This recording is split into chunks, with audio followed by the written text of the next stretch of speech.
अरे आप एजुकेशन की बात तो करते हैं लेकिन इंसाफ की बात नहीं करते। आप जो गारंटी कार्ड बांट रहे हो, मैं आपसे पूछना चाहता हूं, आपने हमारी मस्जिद की गारंटी नहीं दी, आपने हमारे हिजाब की गारंटी नहीं दी, आपने हमारी हक बात पर बात करने की बात नहीं की। आप पर यकीन नहीं है, आप पर यकीन नहीं है। और इसीलिए MIM का ये प्लेटफॉर्म है जहां पर हर मजलूमों की आवाज निकली, हर मजलूमों के लिए हम खड़े रहेंगे इंशाअल्लाह। चाहे वो पुलिसकर्मी हो, चाहे वो गवर्नमेंट एम्प्लॉय हो, चाहे वो स्टूडेंट हो। पुलिसकर्मी की भी बात करता हूं तो सैल्यूट करता हूं ये जो काम करते हैं। अल्हम्दुलिल्लाह मेरी जमात के अंदर भी बहुत सारे पुलिसकर्मी हैं, मैं उनको सलाम करता हूं। ग्रेड पे की बात करूं, ये ग्रेड पे की रेवड़ी दे दी इन्होंने। पुलिस प्रशासन से बात करता हूं, इंशाअल्लाह अगर हमारे MIM के MLA जीतेंगे तो ये भी एक टॉपिक रहेगा। यहाँ के जो कौशिका मैडम परमार को आप जीत दिलाइए। मैं उनसे ये अपील करूंगा कि आपका जो ग्रेड पे का मसला है इंशाअल्लाह वो भी हल किया जाएगा।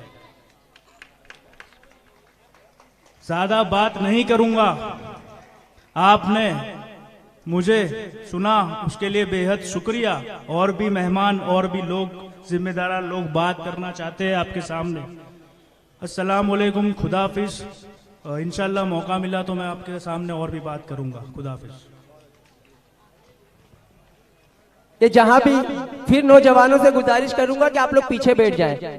यहाँ से जो दाएं बाएं लोग खड़े हैं प्रशासन का साथ दें, डिस्टर्ब होता है, मंच के आसपास नहीं खड़े रह सकते, आप लोग पीछे बैठ जाइए। यहाँ पे मीडिया कर्मियों को भी जगह होती है, कर्मियों के लिए आप लोगों से गुजारिश है कि मेरे साथी जितने भी नौजवान खड़े हैं कुर्सी पर बैठ जाए, बड़ा है मेहरबानी। मुझे बार बार बोलना आप लोगों को अच्छा नहीं लग रहा है। जो भी साथी यहाँ खड़े उनसे भी गुजारिश है कि आप लोग पीछे बैठ जाएं। ये आप लोगों की मोहब्बत है, जो आप लोग आए हो और जो खड़े हैं वो भी मोहब्बत में ही खड़े हैं, क्योंकि वो कहते हैं ना कि नया पाने की चाहत में पुराना छूट जाता है और तुझको अपनाऊं तो मुझसे जमाना रूठ जाता है। मोहब्बत लिखने और पढ़ने में तो बहुत आसान है, लेकिन मोहब्बत को निभाने में पसीना छूट जाता है। तो ये आप लोगों की मोहब्बत है कि आप लोग खड़े भी हो, तो ये मोहब्बत इस तरह इजहार करिए मोहब्बत का कि आप लोग बैठ जाइए तो बहुत अच्छा लगेगा हम लोगों को भी। और बैठ कर सुनिए, बहुत ही जल्द हमारे बीच में आप लोग जिसे सुनने के लिए आए हैं और जिनकी दीवानगी आप लोगों के अंदर जुनून और जोश है, बहुत ही अनकरीब वो हमारे बीच में होंगे। ऑल इंडिया मजलिस इत्तेहादुल मुस्लिमीन के हमारे राष्ट्रीय अध्यक्ष बैरिस्टर जनाब असदुद्दीन ओवैसी साहब भी बहुत ही जल्द हमारे यहाँ पे जलवाए स्टेज अब होंगे, तो आप लोगों से गुजारिश है कि आप लोग बैठ जाएं। चलिए अब हम प्रोग्राम को आगे बढ़ाते हैं और हमारे ऑल इंडिया मजलिस इत्तेहादुल मुस्लिमीन के हमारे गुजरात के वडगाम के हमारे एक दलित साथी हमारे बीच में है, बलवंत भाई छतरालिया से गुजारिश करूंगा कि वो माइक पर आए और अपनी कुछ बातें रखे। जोरदार तालियों से हमारे भाई का स्वागत किया जाए।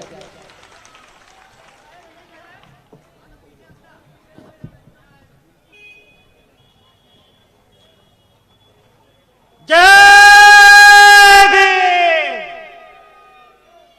जय भीम। ऑल इंडिया मजलिस इत्तेहादुल मुस्लिमीन अपना राष्ट्रीय अध्यक्ष बैरिस्टर ओवैसी साहेब, अपना गुजरात प्रदेश प्रमुख साबिरभाई काबलीवाला साहेब, तेमज मंच पर उपस्थित डॉक्टर साहेब,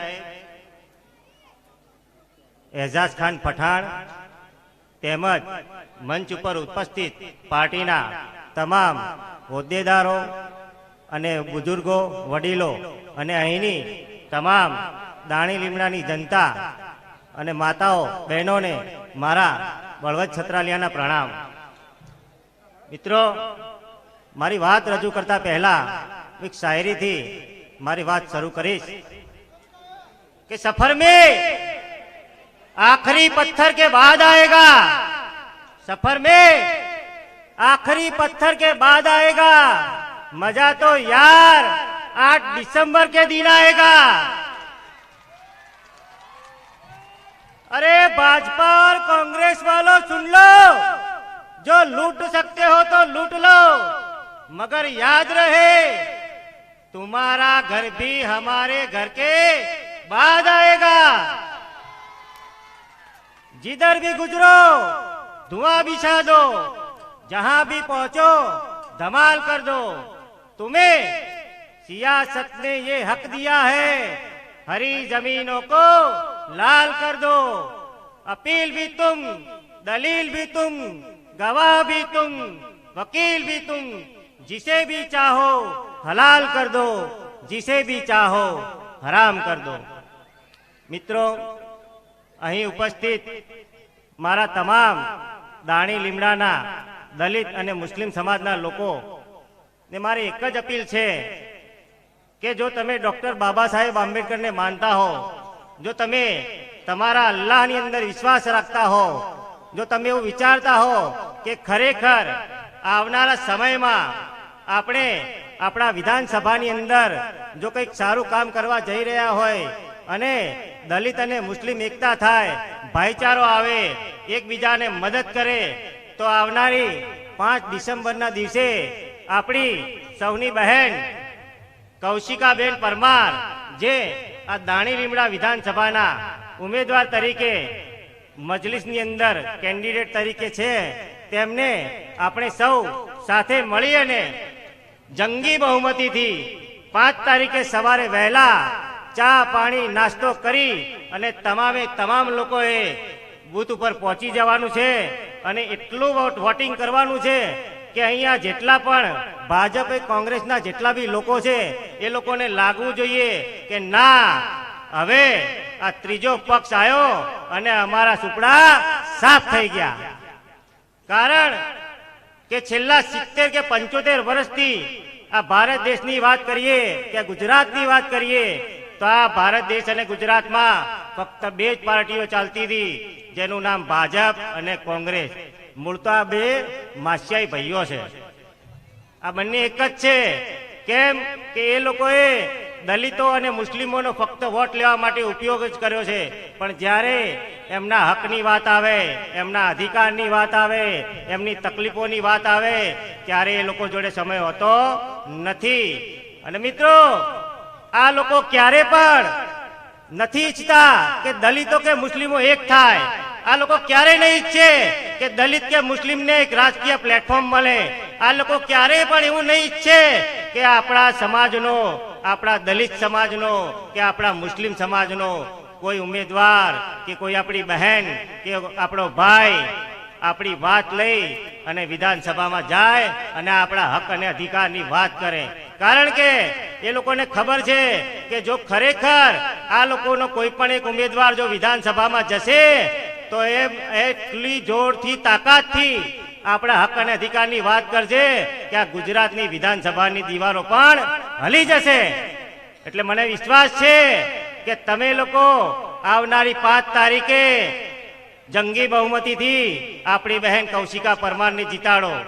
મિત્રો, એનું કારણ છે કે આ કોંગ્રેસ પાર્ટી દલિત અને મુસ્લિમ વિરોધી પાર્ટી છે, એનું હું તમને એક સબૂત આપવા જઉં છું। કારણ કે આ એ જ પાર્ટી છે અને આ એ જ કોંગ્રેસના લોકો છે કે જે લોકોએ આપણા ભારત દેશનું જેને સંવિધાન લખ્યું એ બાબા સાહેબ આંબેડકરને આ લોકોએ 2 વખત હરાયેલા। જ્યારે આઝાદ ભારતની અંદર પહેલું સંસદનું ઇલેક્શન થયું ત્યારે એ લોકોએ બાબા સાહેબ આંબેડકરને હરાયા। અને આ એ કોંગ્રેસના જ લોકો હતા કે જેવું કહેતા હતા કે સંસદની અંદર કોઈ પણ જીતીને જશે ચાલશે, પણ આ બાબા સાહેબ આંબેડકર જીતીને ના જવો જોઈએ, એની માટે સંસદના દરવાજા તો શું પણ એની માટે અમે બારીઓ પણ બંધ કરી દઈશું। ત્યારે આપણા સૌના લોકલાડીલા આ ભારત દેશનું જેને સંવિધાન લખ્યું અને આ જે ભારત દેશ જેની પર ચાલે છે, જ્યારે બાબા સાહેબ આંબેડકર સંવિધાન સભાની અંદર જ્યારે સંવિધાન પેશ કરીને બહાર નીકળ્યા ત્યારે આ જ કોંગ્રેસના એક કૃપલાનિધિ કરીને હતા, તેમને બાબા સાહેબને કહ્યું કે બાબા સાહેબ કેમ આજે આટલા ખુશ છો?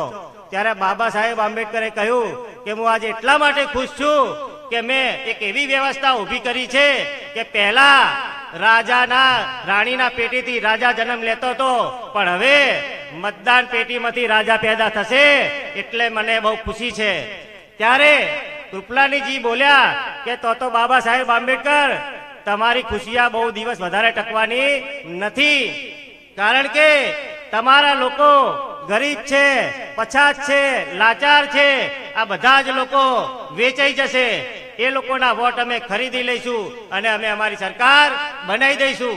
ત્યારે બાબા સાહેબ આંબેડકરે કીધું કે ભલે મારો સમાજ ગરીબ છે, લાચાર છે, વેચાઈ જશે અને એમના વોટ ખરીદીને તમે સરકાર બનાવી દેશો, પણ યાદ રાખજો જ્યારે મારો સમાજ જાગશે અને એને એના એક વોટની ખબર પડશે ત્યારે યાદ રાખજો તમારાથી મોટો કોઈ ભિખારી નહીં હોય.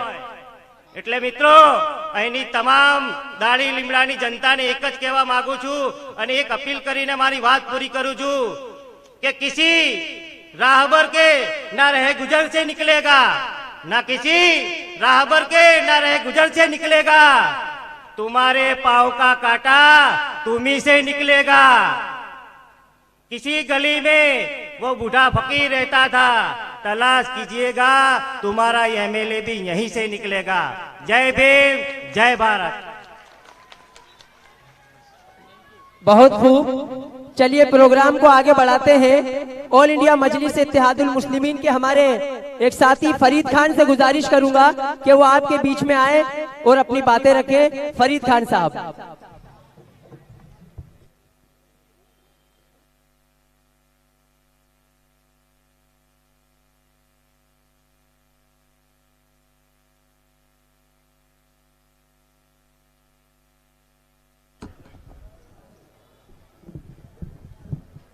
अस्सलामुअलैकुम वरहमतुल्लाहि वबरकातुहू. शह नसीन पर तशरीफ फरमा मजलिस इत्तेहादुल मुस्लिमीन के हमारे हैदराबाद से आए तमाम कॉरपोरेटर्स, शह नसीन पर तशरीफ फरमा मजलिस इत्तेहादुल मुस्लिमीन के हमारे गुजरात के जनरल सेक्रेटरी परवेज मोमिन साहब, शह नसीन पर तशरीफ फरमा मजलिस इत्तेहादुल मुस्लिमीन के हमारे गुजरात के यूथ के सदर एजाज खान साहब, शहनसीन पर तशरीफ फरमा मजलिस इत्तेहादुल मुस्लिमीन के गुजरात के प्रवक्ता इरफान भाई, मजलिस इत्तेहादुल मुस्लिमीन के हमारे अहमदाबाद के सदर शरीफ खान साहब और तमाम आगे वाने मजलिस इत्तेहादुल मुस्लिमीन, सुनने वाले दोस्तों, बुजुर्गों और पर्दा नशीन माँ और बहनों, सबसे पहले कि आज का ये प्रोग्राम मजलिस इत्तेहादुल मुस्लिमीन की जानिब से आने वाली 5 तारीख के दिन गुजरात के अंदर विधानसभा चुनाव होने जा रहे हैं. 1 जनवरी 2021 के दिन गुजरात की सरजमीन पर एक ऐसा सूरज निकला जिसका नाम मजलिस इत्तेहादुल मुस्लिमीन है और कुछ 19 दिन की मेहनत में हम गुजरात के अंदर 25 सीट जीत कर आए. बहरामपुरा के अंदर हमने इलेक्शन लड़ा लेकिन 64 वोट से हमारी सीट हारी. लेकिन एक शेर के साथ मैं अपनी बात का आगाज करता हूं कि फरेब देकर सियासी जमीन जीती है, फरेब देकर सियासी जमीन जीती है, लहू में डूबी हुई आस्तीन जीती है. और यही वो हक है जो मैं हर बार बोलता हूँ, यही वो हक है जो मैं हर बार बोलता हूँ. चुनाव तुम नहीं जीते मशीन जीती है, चुनाव तुम नहीं जीते मशीन जीती है. अजीब सा माहौल है मुल्क अजीज भारत का. अभी कुछ दिन पहले आसाम के अंदर मदरसों को शहीद कर दिया गया. एक शेर के साथ उन्हें ललकार देता हूं कि ऐसा नहीं है कि हम कल परसों से नहीं निकले, ऐसा नहीं है कि हम कल परसों से नहीं निकले. बहुत अरमा है दिल में जो बरसों से नहीं निकले. आसाराम हो, नित्यानंद हो कि पाल बाबा हो, आसाराम हो, नित्यानंद हो कि पाल बाबा हो. खुदा का शुक्र है वो सब मदरसों से नहीं निकले, खुदा का शुक्र है वो सब मदरसों से नहीं निकले. मुल्क अजीज भारत को 1947 में आजादी मिली, तब हिंदुस्तान का मुसलमान जो पार्टी को वोट देता था उसका नाम था मुस्लिम लीग।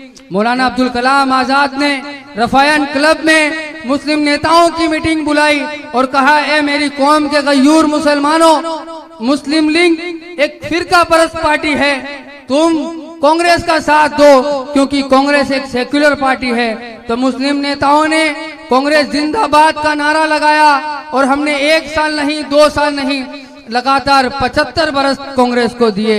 हमारे बाप दादाओं से अगर पूछा जाता है कि आपने किसको वोट दिया, आप किस पार्टी को जानते हो, तो उनकी जबान से निकलने वाला शब्द ये होता है कि हम कांग्रेस को वोट देते हैं। तो इस बहरामपुरा की सरजमीन से आज तक जो पार्टी जीतती आई है, बहरामपुरा के अंदर पिछली बार इलेक्शन हुआ तो वादे किए गए यहाँ की आवाम को, जब भी कांग्रेस जीत कर आई और ये वादा किया गया था कि हम आपको ड्रेनेज का प्रॉब्लम सोल्व करके देंगे, हम यहाँ पर आपको पानी का प्रॉब्लम सोल्व करके देंगे। लेकिन जब चौमासा आता है, बरसात आता है, तो 3-3 फीट के पानी से यहाँ की जनता गुजरती है। ये माहौल हमने देखा है यहाँ पर। 75 बरस तक हमने कांग्रेस को वोट दिया तो बदले में मुसलमानों को क्या मिला? बदले में मुसलमानों को ये मिला कि 1992 के अंदर बाबरी का ताला खुलवा दिया गया, अंदर मूर्ति बिठाई गई, हिंदू मुस्लिम आदिवासी दलितों को लड़ाया गया। 2002 के फसादात के अंदर मुस्लिम और दलित आदिवासियों का इस्तेमाल किया गया। ये काम हमको अगर किसी ने तोहफे में ला कर दिया है तो वो कांग्रेस ने ला के दिया है। अजीजान दोस्तों, मैं आपसे कहना चाहता हूँ, आज आपके बीच में मजलिस इत्तेहादुल मुस्लिमीन आई है। आज से पहले आपके पास ऑप्शन नहीं था, सिर्फ भाजपा और कांग्रेस का ऑप्शन था। भाजपा को हमने कभी वोट नहीं दिया, कभी मुस्लिम ने भाजपा को अपना वोट का हकदार नहीं माना। हमने आज से पहले वोट दिया तो सिर्फ कांग्रेस को वोट दिया। लेकिन मैं आपसे कहता हूँ, सिर्फ एक बार मजलिस इत्तेहादुल मुस्लिमीन पतंग के निशान को दबाकर हमको आजमाया जाए, एक मौका हमको दिया जाए, क्योंकि मेरे सदर जनाब बैरिस्टर असदुद्दीन अवैसी वो पहला शख्स है जिसने कचरे के डिगले का, एशिया का सबसे बड़ा कचरे का पहाड़ है, उसके लिए आवाज सबसे पहले हिंदुस्तान के अंदर पार्लियामेंट के उतारने वाला वो एक वाहिद शख्स है जिसका नाम बैरिस्टर असदुद्दीन अवैसी है। ट्रिपल तलाक के मुद्दे पर आवाज उठाने वाला एक ही वाहिद शख्स है जिसका नाम बैरिस्टर असदुद्दीन अवैसी है। सीए और एनआरसी के मुद्दे पर उनकी लड़की की शादी छोड़कर ऐवाने पार्लियामेंट में जाकर कहा था, कानून फाड़ करके मैं तुम्हारे काले कानून को अपनी जूती की नोक पर रखता हूँ। वो एक ही वाहिद शख्स है जो हमारे हर मुद्दे पर आवाज उठाता है, जो हमारे हर मुद्दे को ललकार देता है। तो हमारे वोट का हकदार भी असदुद्दीन अवैसी साहब होने चाहिए। हमको कहा जाता है, हम पर यह इल्जाम लगता है कि हम बी टीम हैं, हमको बी टीम के नारे से नवाजा जाता है। तो मैं कहना चाहता हूं कांग्रेसियों से कि हम गुजरात के अंदर 13 सीट पर इलेक्शन लड़ रहे हैं, सिर्फ 13 सीट पर। अगर हम चाहते तो वाकानेर के अंदर इलेक्शन लड़ सकते थे, क्यों वहां पर कांग्रेस की सीट है। अगर हम चाहते तो हम 67 सीट है गुजरात के अंदर कांग्रेस की, हर सीट पर इलेक्शन लड़ सकते थे। लेकिन हमने लड़ना सिर्फ वो जहां हमारा संगठन है, जहां पर हम मजबूत है, वहीं पर हमने लड़ना मुनासिब समझा। लेकिन मैं आपको कहता हूं, 13 सीट के अंदर से अगर 182 सीट के अंदर से 13 सीट निकाली जाए तो 169 सीट बनती है। वहां पर आप जीत कर बताओ, भाजपा को हरा कर जिताओ। भाजपा में हराने की ताकत कांग्रेस में नहीं है, इसीलिए मजलिस ने गुजरात के अंदर जन्म लिया है। मैं आपको एक और छोटी सी बात कहकर मैं अपनी बात को खत्म करता हूं। इस विस्तार के अंदर आया है एक झाड़ू लेकर, वो आपको ये दिलासा देता है कि मैं आपको फ्री बिजली दूंगा, मैं आपके खाते में 1000 रुपए डालूंगा, मैं आपको हर सुविधाओं से नवाज दूंगा। लेकिन मैं कह दूं, ये जुमलेबाजी नरेंद्र मोदी ने 2014 के अंदर 2019 के इलेक्शन में ये जुमला कहा था कि आपके खाते में 15-15 लाख रुपए आएंगे, लेकिन हमको 15 रुपए तक नसीब नहीं हुए। आप आने वाली 5 तारीख के दिन मजलिस इत्तेहादुल मुस्लिमीन की हमारे दानी लिमड़ा विधानसभा की उम्मीदवार कोशिका बेन परमार, जिसका नंबर है 9, निशान है पतंग, सुबह में जल्दी उठकर आप भी जाएं, अपने दोस्तों को भी ले जाए, घर वालों को भी ले जाए, मोहल्ले वालों को भी ले जाए और पतंग को कामयाब करें।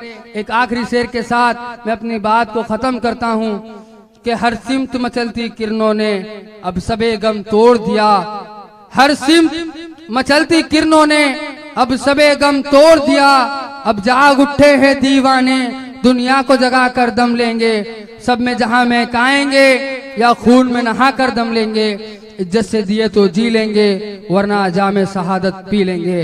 अस्सलाम वालेकुम वरहमतुल्लाहि वबरकातुहू। बहुत खूब, माशाल्लाह, बहुत बेबाकी से भाई ने अपनी बात रखी। बहुत ही अनकरीब हमारे बीच में जनाब बैरिस्टर असदुद्दीन ओवैसी साहब मौजूद होंगे।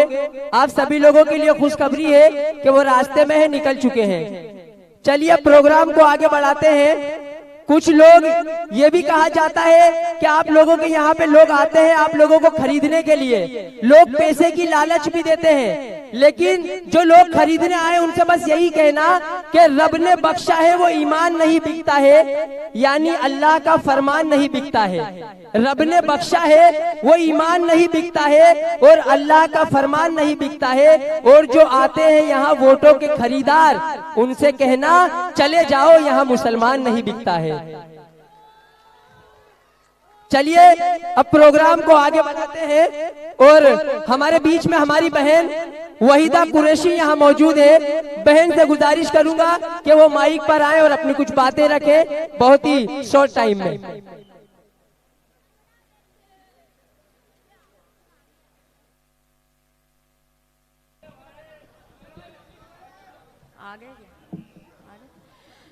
अस्सलाम वालेकुम,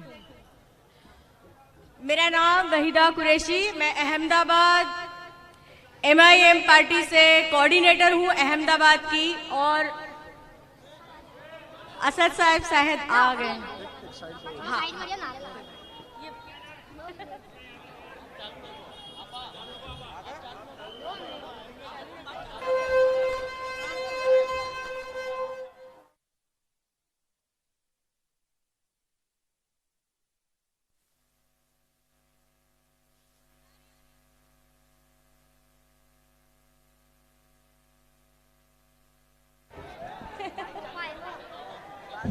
हाँ, हाँ, बहुत खुशी की बात है कि हमारे नारोल विस्तार के अंदर जो इतने सारे लोग खाली आके चले जाते हैं, मतलब 5 साल बाद कोई दिखाई नहीं देता, वहां पर हैदराबाद से असदुद्दीन ओवैसी साहब सिर्फ अपने नारोल की दाढ़ी लिमड़ा वार्ड की जितनी भी तकलीफें हैं उस तकलीफों के बारे में सुन के यहाँ जायजा लेने के लिए रूबरू आए हैं, तो हमारे लिए ये इस्तकबाल करने की बात है।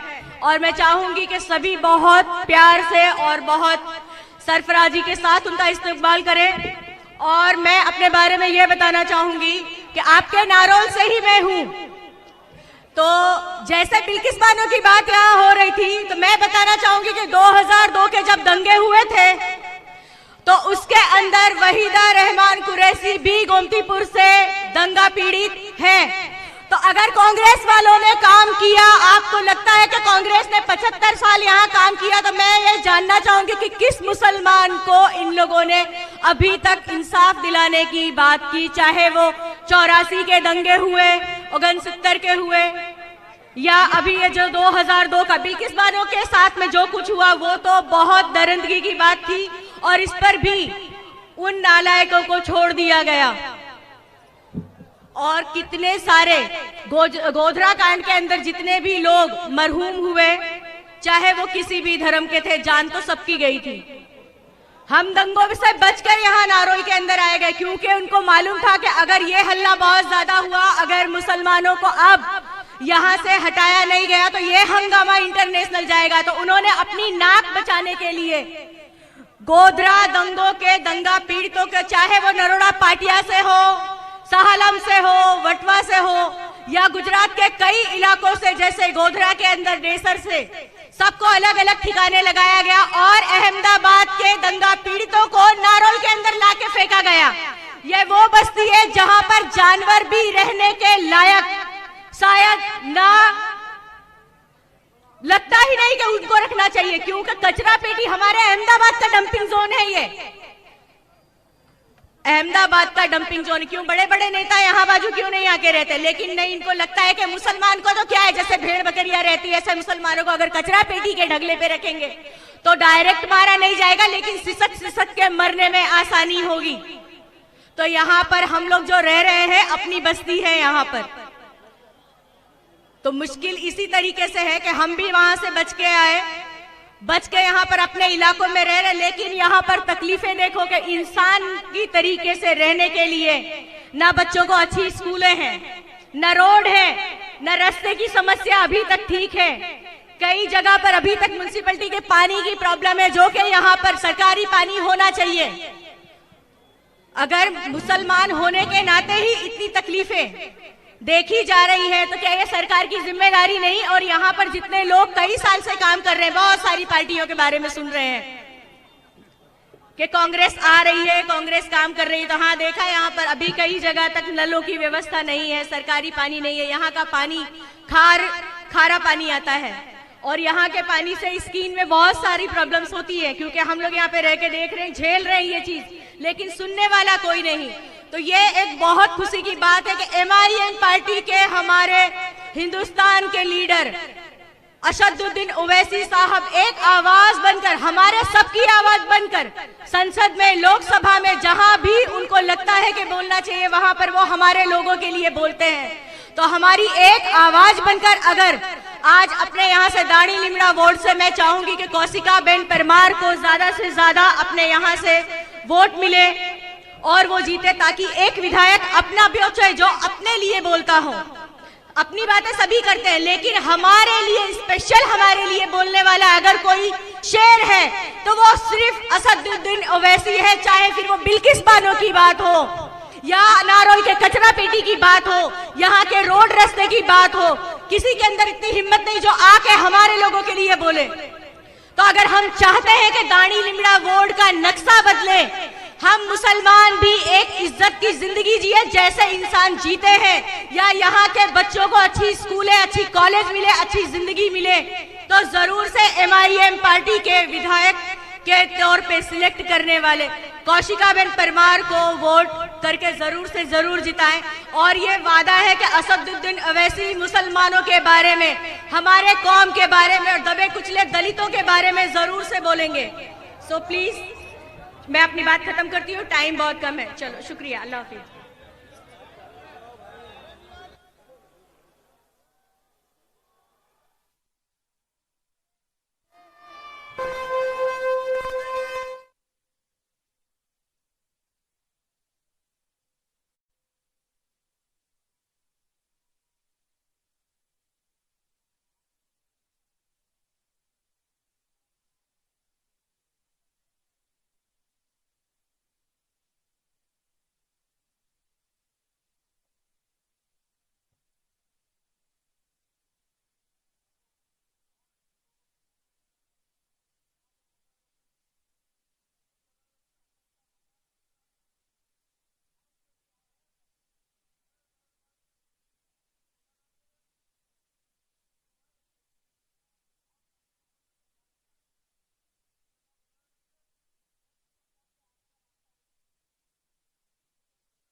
सभी से गुजारिश है कि अपनी अपनी जगह पर बने रखें, अपनी अपनी जगह बैठ जाए, मेहरबानी। कोई भी भाई धक्का मुक्की ना करे, सभी लोगों से गुजारिश है। देखने और उनको सुनने के लिए आए हैं, अपनी अपनी जगह बनाए रखे। आप लोग जगह, पुलिस प्रशासन को सहयोग दें और स्टेज के जमनी साइड से पब्लिक जगह दे ताकि असद साहब आए। प्लीज स्टेज की जमनी साइड पे जगह रखे और असद साहब को आने का रास्ता दे।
हमारे बीच में बैरिस्टर साहब आ चुके हैं। आप लोगों से गुजारिश करूंगा कि आप लोग पीछे जाइए और हौसला रखें, इत्मीनान से पीछे जाइए आप लोग।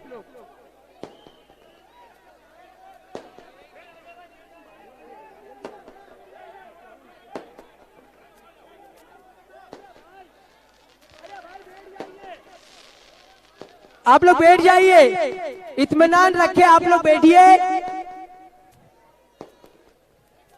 भाई मेहरबानी करके बैठ जाइए भाई।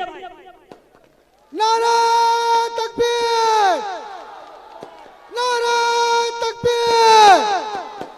देखो देखो कौन आया, देखो देखो कौन आया। भाई सबसे गुजारिश है कि आप नीचे बैठ जाए। भाई मेहरबानी करके बैठ जाइए भाई, बैठ जाइए भाई, मेहरबानी करके भाई।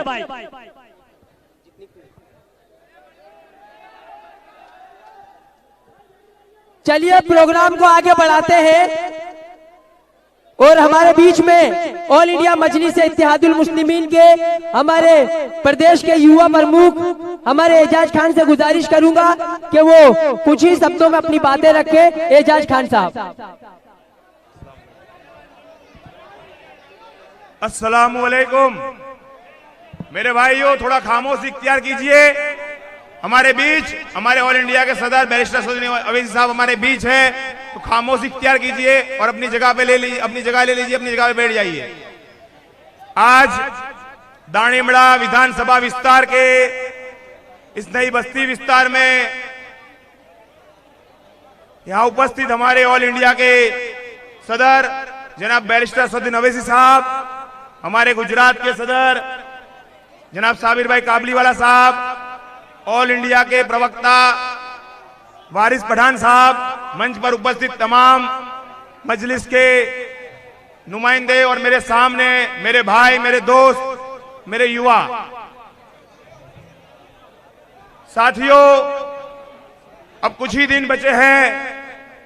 आने वाले 5 तारीख के दिन गुजरात में चुनाव होने जा रहा है और हमारे अहमदाबाद शहर से हम जहां यहां उपस्थित है, वहां दाणीमड़ा विधानसभा के अंदर हमारी बहन कौशिका बहन परमार को AIMIM पार्टी की ओर से नुमाइंदे के तौर पे यहां पे रखा गया है आपके बीच। पिछले कई वक्त से आपके बीच घर घर जाकर हम कोशिश कर रहे हैं हमारी बात पहुंचाने की, असदुद्दीन अवैसी साहब की बात पहुंचाने की। मैं हर जगह जाता हूं, वहां एक बात जरूर करता हूं कि हिंदुस्तान में ऐसा पहली बार नहीं हो रहा है कि चुनाव आ रहे हैं।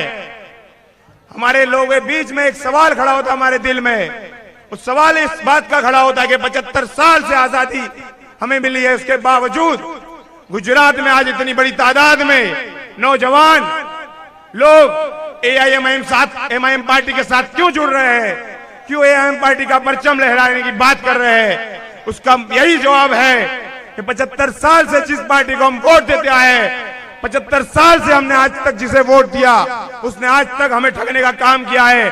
आज इस दाणीमड़ा विस्तार के अंदर आते हुए हमने रास्तों में देखा, यहाँ हर जगह पे रास्ते टूटे हुए हैं, यहाँ गटरों की समस्या है, पानी की समस्या है, यहाँ कोई आवाज उठाने वाला नहीं है। इस विधानसभा विस्तार से हम वर्षों से एक नुमाइंदे को भेजते आए हैं और इस नुमाइंदे को जिताने के बाद वो आज तक हमारे बीच नजर नहीं आता। 5 साल के अंदर एक बार नजर आता है और जब चुनाव आता है मिस्टर इंडिया की तरफ फिर गायब हो जाता है और उसको मुंह तोड़ जवाब देने का ये वक्त आ चुका है। 5 तारीख के दिन आप इस विधानसभा चुनाव के अंदर सुबह जल्दी उठ के नमाज पढ़ के सबसे पहला काम हम करेंगे, इस बार हम कौशिका बहन को 9 नंबर के उनके बटन के सामने, पतंग के निशान के सामने वोट देकर उनको जंगी बहुमती से जिताने का काम करेंगे।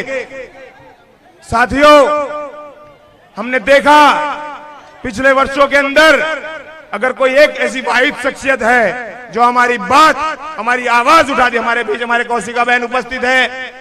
उनकी तबीयत थोड़ी नासार हो गई थी, कुछ दिनों से वो अस्पताल में थे, उसके बावजूद एक दिन की उनके अस्पताल की उसके बाद भी रजा लेकर हमारे बीच आ चुके हैं और हमें पूरा भरोसा है कि आप लोगों से उम्मीद है कि आने वाले वक्त के अंदर आप वोट देकर कौशिका बहन को बहुमती से जिताएंगे।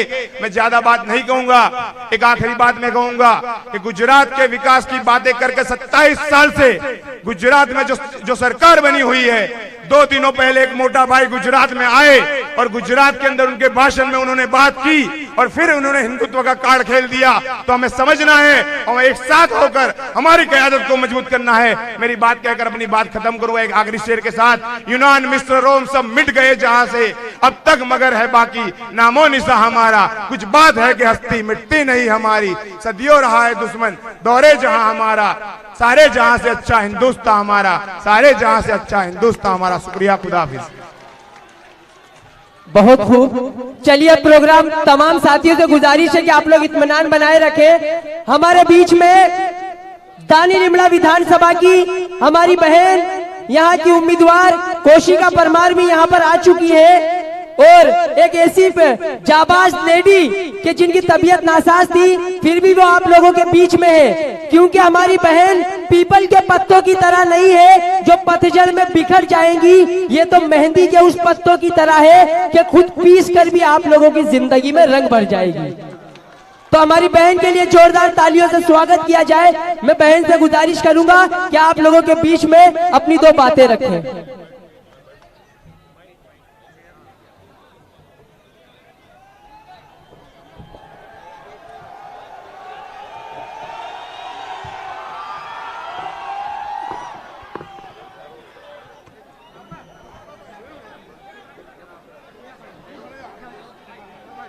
जय भीम, जय भीम।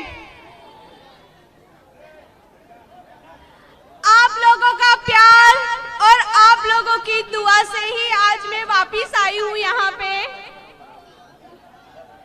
मैं बहुत खुश नसीब हूँ कि मुझे आप लोगों से मिलने का दोबारा मौका मिला और सबसे पहले तो शुक्रिया अदा करूंगी मेरे असद साहब को कि जिन्होंने मुझे इतना बड़ा मौका दिया और वो मौका मैं कभी गंवाना नहीं चाहूंगी और उनके जो सपने हैं वो मैं पूरा करूंगी। हमारे साबिर भाई, उन्होंने मेरे पे बहुत विश्वास किया है, वो विश्वास कभी नहीं तोड़ूंगी और अपनी मजलिस का पतंग बहुत ऊंचा उड़ाऊंगी।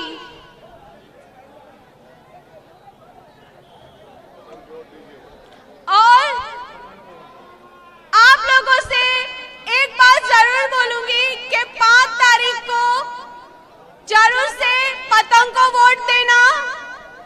मुझे पता है आप लोगों की तकलीफ और मैं बहुत सारी बातें करना चाहती हूँ पर मैं आप लोगों से बातें नहीं कर पा रही हूँ क्योंकि मेरी तबीयत ठीक नहीं है।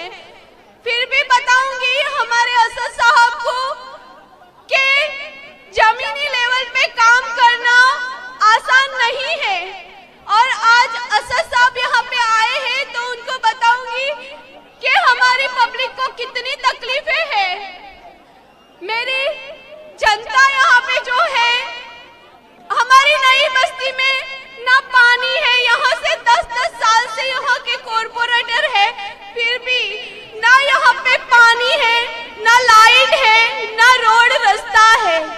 यहाँ पे गुंडागर्दी भी इतनी है, हमारी बहन और माँ को बाहर निकलना भी बहुत मुश्किल हो जाता है। तो हमको ऐसा लीडर चाहिए कि जो हमारी यहाँ की परिस्थिति को बदल सके।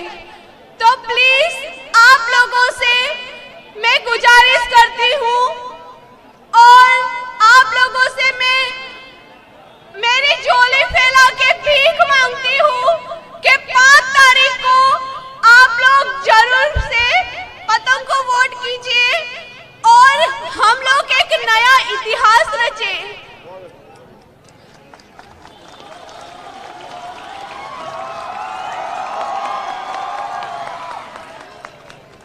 एक औरत का दर्द एक औरत ही समझ सकती है। आज मेरी आंखों में जो आंसू दिखाई दे रहे हैं। मुझे पता है यहाँ पे सारी जो मेरी बहनें हैं उसकी आंखों में भी आंसू होंगे, क्योंकि उनकी आवाज कोई नहीं सुनता है। कौशिका परमार ने उनकी आवाज और उनके आंसू को देखा है। वो आंसू को पोंछने में वापस आई हूँ।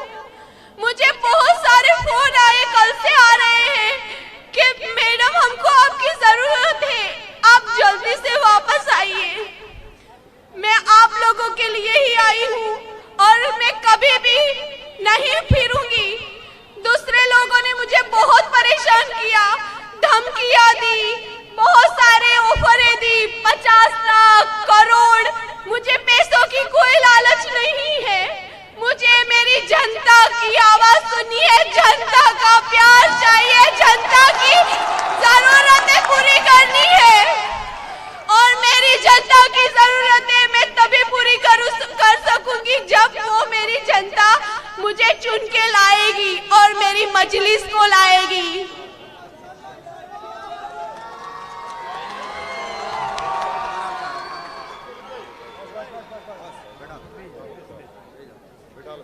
जय भीम, जय भीम। महिलाएं कहाँ हारती है, इन्हें तो हराया जाता है। लोग क्या कहेंगे ये कहकर डराया जाता है, लेकिन इस जाबाज महिला ने ये बता दिया कि ये हाथ सिर्फ रोटी पकाने वाले या मेहंदी लगाने वाले नहीं है।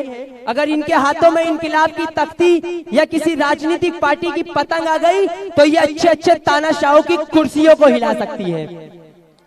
चलिए अब हम प्रोग्राम को आगे बढ़ाते हैं और ऑल इंडिया मजलिस इत्तेहादुल मुस्लिमीन के हमारे गुजरात के सदर जनाब साबिर भाई काबलीवाला से गुजारिश करूंगा कि वो आपके बीच में आए और अपने ख्यालात पेश करें। जोरदार तालियों से स्वागत किया जाए साबिर भाई काबलीवाला का।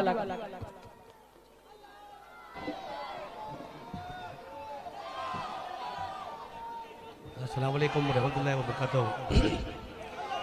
मेरे कायद ऑल इंडिया मजलिस इत्तेहादुल मुस्लिम के सदर जनाब बैरिस्टर ओवैसी साहब, महाराष्ट्र के एक्स MLA वारिस पठान साहब और हमारी इस विस्तार की विधानसभा की उम्मीदवार कौशिका बेन परमार और सभी साथियों, आज यहां पर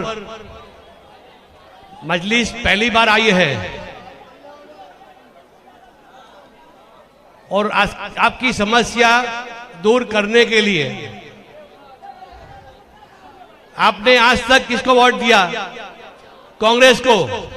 कई सालों से यहां पर कांग्रेस के काउंसलर है, कई सालों से यहां पर विधायक है, लेकिन आज भी यह विस्तार पूरा बिछड़ा हुआ है।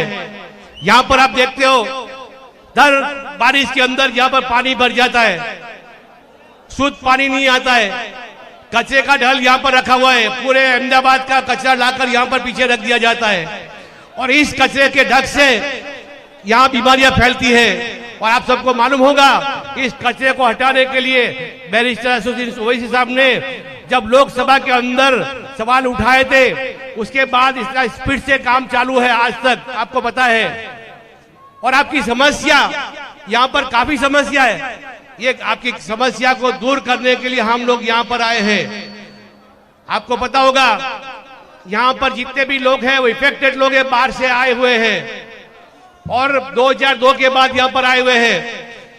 यहां पर ना पानी की सुविधा है, ना ड्रेनेज की सुविधा है और ना लाइट की।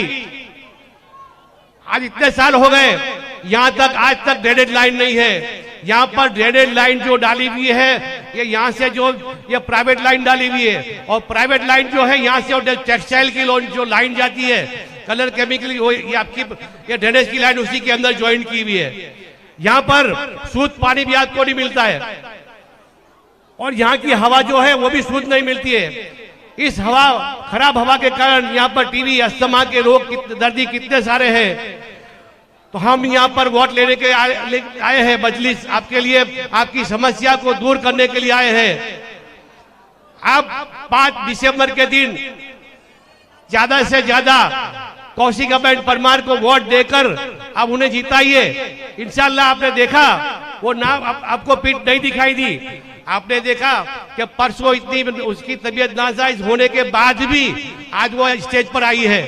उसको कई धमकी दी गई है, कई लोगों ने करोड़ों रुपए की ऑफर दी गई है, लेकिन वो जवाब मर्द औरत वो एकदम आड़ी खड़ रही है, किसी के काबू में आई नहीं वो। तो आप उस पर विश्वास करिए, आपका विश्वास कभी भी वो तोड़ेगी नहीं। और इसके अंदर जज्बा है काम करने का। और आपने देखा यहाँ पर डोर टू डोर राउंड में आपने उसको देखा भी है, वो कैसे घूमती है, वो गरीबों का दर्द वो जानती है। तो इंशाल्लाह वो यहाँ पर आप उसको जुटा कर भेजोगे तो इंशाल्लाह आपके जो भी मसले वो हल होंगे। मैं आपको फिर से आपको गुजारिश करता हूँ, 5 दिसंबर के दिन आप कौशिका बहन को भारी बहुमती से जिताइए। और यहाँ पर पास अभी 2 साल से एक छोटा रिचार्ज भी यहाँ पर आया है, आप पार्टी जो यहाँ पर कई ऑफिसें खोला है और खुलकर बंद भी हो गई है। और उसने आपको कई लालचें दी है, वो लाइट क्या फ्री में देगा ऐसी भी बात कही है, लेकिन लाइट अब आज तक लाइट जो आप 200 यूनिट फ्री में देने की बात कर रही है, 200 यूनिट किसका यूज होता है? जब एक घर के अंदर एक पंखा 2 लाइट होगी उसको 200 यूनिट का यूज होगा, उसका फ्री होगा। लेकिन आप सबको पता हर एक किसी के घर में फ्री टीवी और फ्रिज और टीवी तो है ही, तो जो रेगुलर बिल आएगा वो रेगुलर बिल ही आने वाला है। लेकिन इसके बहाने आपके पास से वो सब डॉक्यूमेंट ले रहे हैं, डॉक्यूमेंट लेकर एनआरसी के वो जो डॉक्यूमेंट जमा कर रहे हैं, आप समझ जाओ उनको कोई डॉक्यूमेंट मत देना, कल उठ के आपको तकलीफ पड़ेगी। ऐसा काम कर रही है जो बीजेपी कर ना पाई वो आरएसएस ये बीजेपी कर रही है। ये आप पार्टी बीजेपी कांग्रेस तीनों एक ही है और तीनों की विचारधारा एक ही है। आप समझ जाओ ये अपनी पार्टी, ये पार्टी अपनी मजलिस है। आप मजलिस पर विश्वास करो, मजलिस चुटा के आएगी, आपके जो भी समस्या की हल होगी इंशाल्लाह। दलित मुस्लिम आदिवासी की जो भी समस्या वो सब हल करेंगे। मैं आपसे फिर से गुजारिश करता हूँ 5 दिसंबर को कौशिका बहन को आप भारी बहुमती से जीता कर विधानसभा में भेजे। एक मिसाल बनेगी, एक दलित महिला अपने यहाँ से चुटा कर जाएंगी। आज कई सालों से यहाँ से महिला जो है आज तक छुटा कर नहीं गई है, ये महिला छुटा कर जाएगी तो आप सबका नाम रोशन होगा, मुस्लिम का भी नाम रोशन होगा, दलितों का भी नाम रोशन होगा और सबका काम करेगी। मैं इस बात को पूरी करता हूं मेरी यहाँ पर। और 5 दिसंबर को आप भारी बहुमती से कौशिका बहन को जिताइए, ऐसी मैं आप सबको विनती करता हूँ। जय हिंद, जय भारत, अस्सलाम वालेकुम। बहुत खूब।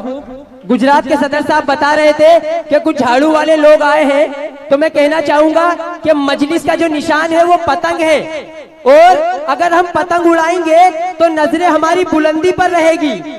याद रखना, हम पतंग उड़ाएंगे तो नजरें हमारी बुलंदी पर रहेगी, और अगर हम झाड़ू लगाएंगे तो नजरें हमेशा गंदगी पर रहेगी। यह आप लोगों को सोचना है कि हमारी नजरें बुलंदी पर जाए या गंदगी पर। चलिए प्रोग्राम को आगे बढ़ाते हैं। ऑल इंडिया मजलिस इत्तेहादुल मुस्लिमीन के हमारे राष्ट्रीय प्रवक्ता जनाब वारिस खान पठान साहब हमारे बीच मौजूद है। खान साहब से गुजारिश करूंगा कि आपके बीच में अपनी बात रखें।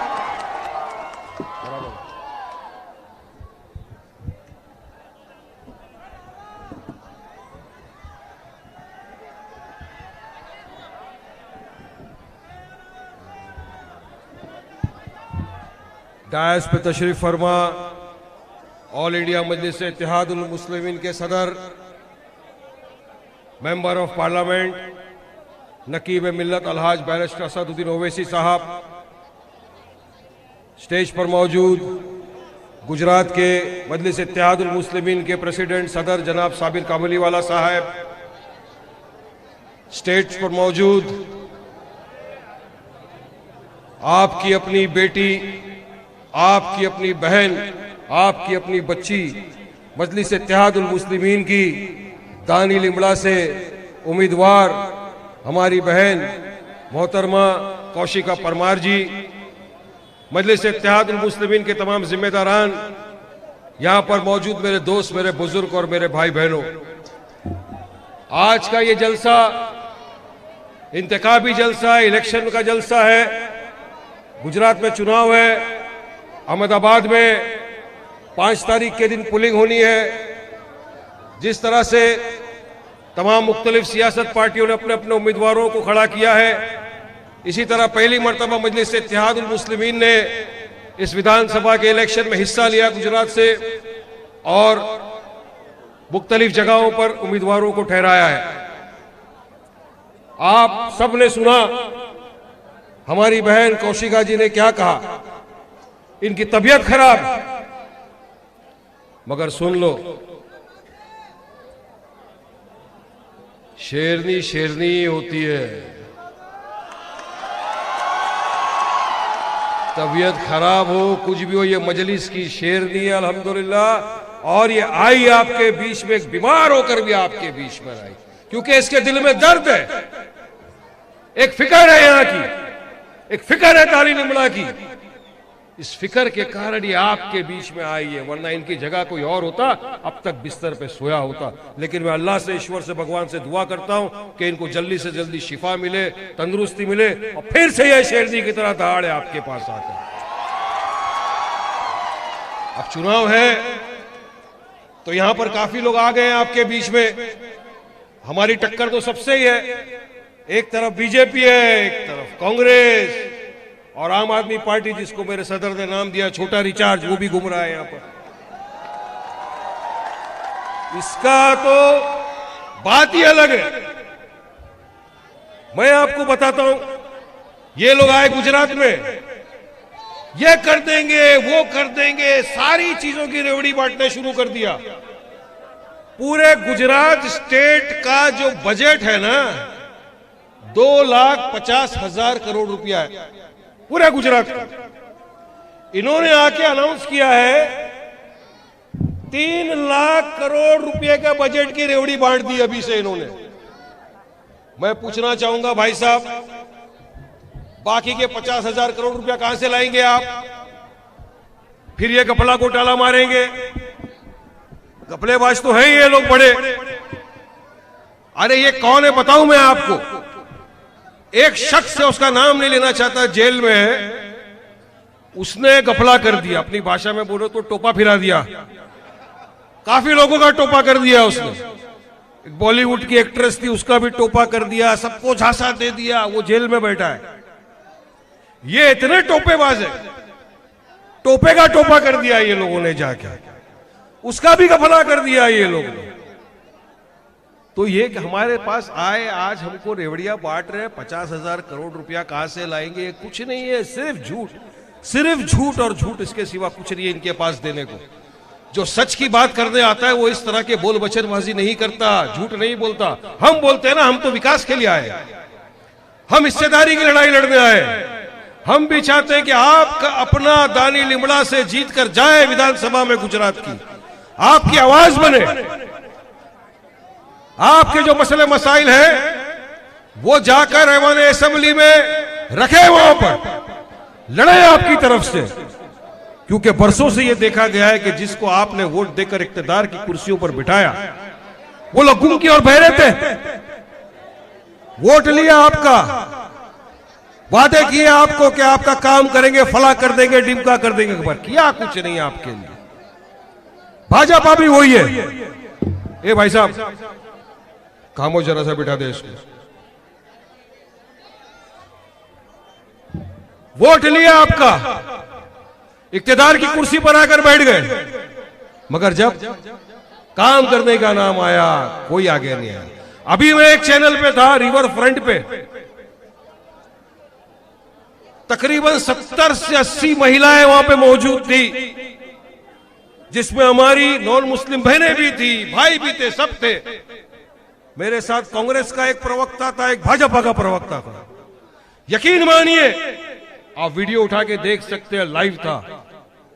तमाम महिलाओं ने, पुरुषों ने खड़े होकर लाइव चैनल पर सवाल किया कांग्रेस को और भाजपा के प्रवक्ता से कि बताओ, 30 साल आप सत्ता में थे कांग्रेस, 27 साल से भाजपा सत्ता में है, वोट लिया आपने, लेकिन 5 साल में कौन आया हमारे पास?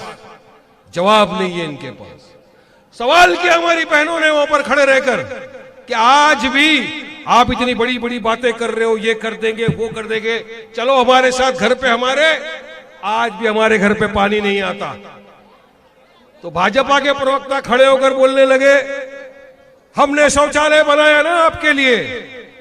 वो सारी महिलाएं खड़े होकर बोल दी, शौचालय तो बनाया, मगर जब पानी नहीं तो शौचालय का क्या करेंगे हम? है ना ये बात? शौचालय बनाया है, शौचालय में पानी नहीं है। पूरा ओपन क्लियर कट केस कर दिया इन लोग को। ये मैं आपके सामने बताना चाहता हूं कि इनकी बातों में मत आओ। आज गुजरात की जनता जाग चुकी है। गुजरात की जनता को समझ में आ गया है कि कौन हमारा काम करने में यकीन रखता है, कौन हमारा काम नहीं करेगा। आज इतनी दूर से आपके बीच में आए, 2 टर्म के एमएलए हैं, 4 टर्म के एमपी है, ऊपर वाले का दिया हुआ सब कुछ है असद साहब के पास। अगर सिर्फ इतना काम किया है तेलंगाना में, अगर घर में बैठ के पर्चा भर देना तो सामने वाले की इलेक्शन में डिपॉजिट गटर हो जाती है। इतना काम किया है, कोई जरूरत नहीं, कोई मकबूलियत की कमी नहीं उनके पास। देश के प्रधानमंत्री को जितनी इज्जत नहीं मिली उससे ज्यादा मेरे सदर को इज्जत है देश में। मगर आपके पास 1000 किलोमीटर दूर आने का मकसद एक ही है कि आपको भी पॉलिटिकली एम्पावर करे, आप में से लीडरशिप तैयार करे, आपके अपने को नेता बनाए। हमको नेता वेता बनने का कोई शौक नहीं है। आपका अपना, आपकी अपनी बहन कौशिका परमार दानी लिमड़ा से जीते, ये मकसद लेकर आए ताकि आपकी भी बात असेंबली में उठे, आपके भी एरिया में पानी आए। ऐसा नहीं वादा करते हम इस बार वोट दो नल लगा देंगे, अगली बार वोट दो पानी आ जाएगा वो नल में। ये झूठे मूठे वादे नहीं करते। अगर काम करेंगे तो मजलिस इत्तेहादुल मुस्लिमीन वाले करेंगे। आपने 30 साल कांग्रेस को वोट दिया, 30 साल कांग्रेस सत्ता में रही, 27 साल से भाजपा को आपने वोट दिया, 27 साल से भाजपा सरकार सत्ता में। तो क्या हमको एक मौका नहीं दे सकते आप? यकीन मानिए देंगे ना एक मौका, वोट करेंगे ना मजलिस इत्तेहादुल मुस्लिमीन को, जिताएंगे ना। ये जज्बा देखो, खाली वचनबाजी नहीं, हाँ हाँ नहीं, बटन दबा के दिखाना पड़ेगा।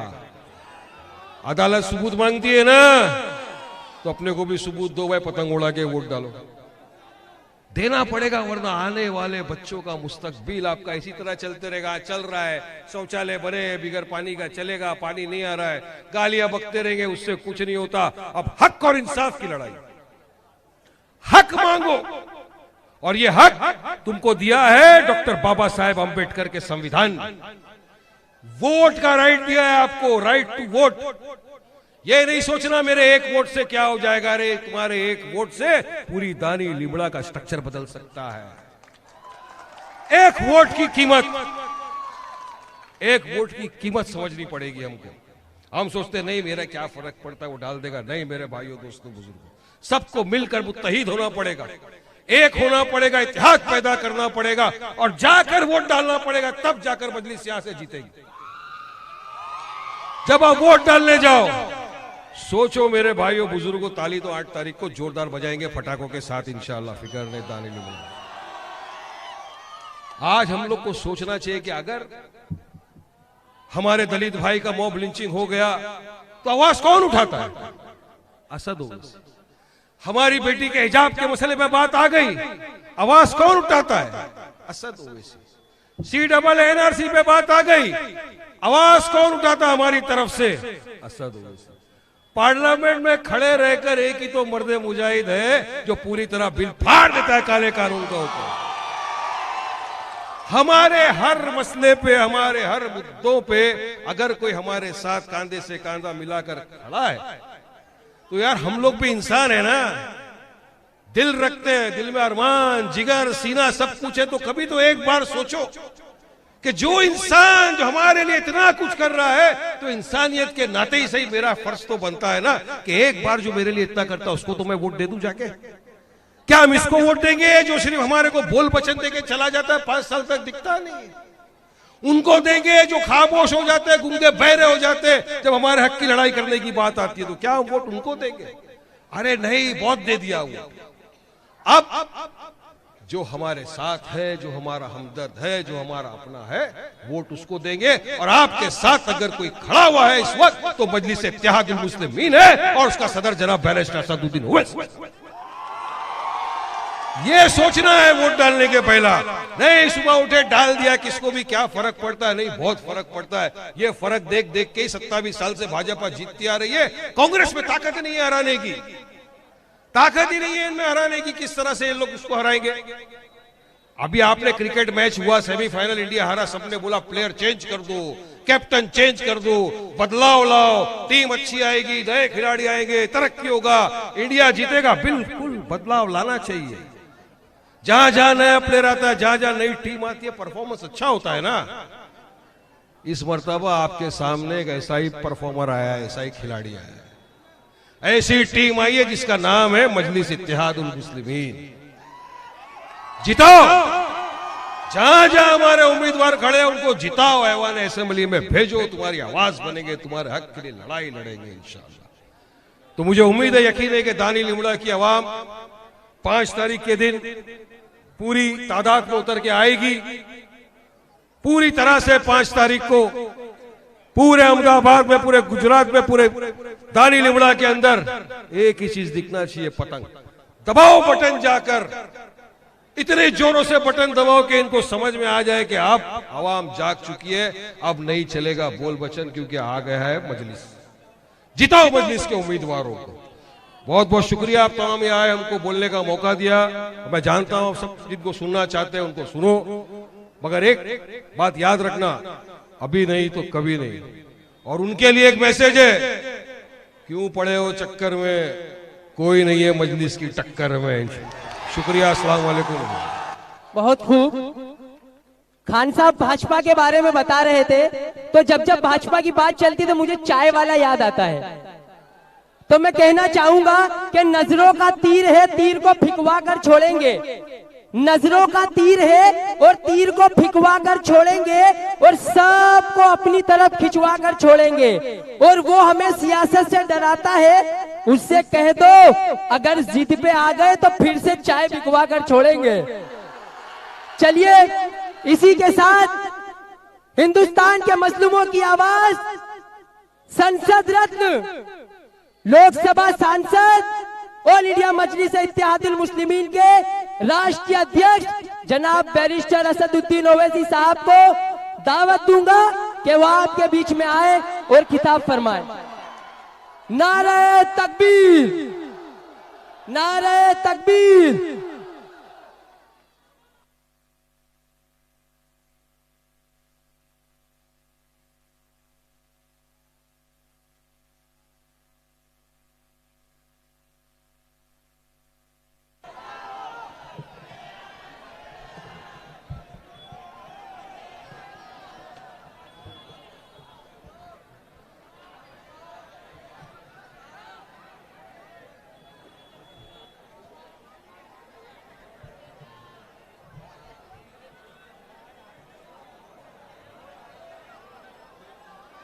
बिस्मिल्लाहिर्रहमानिर्रहीम।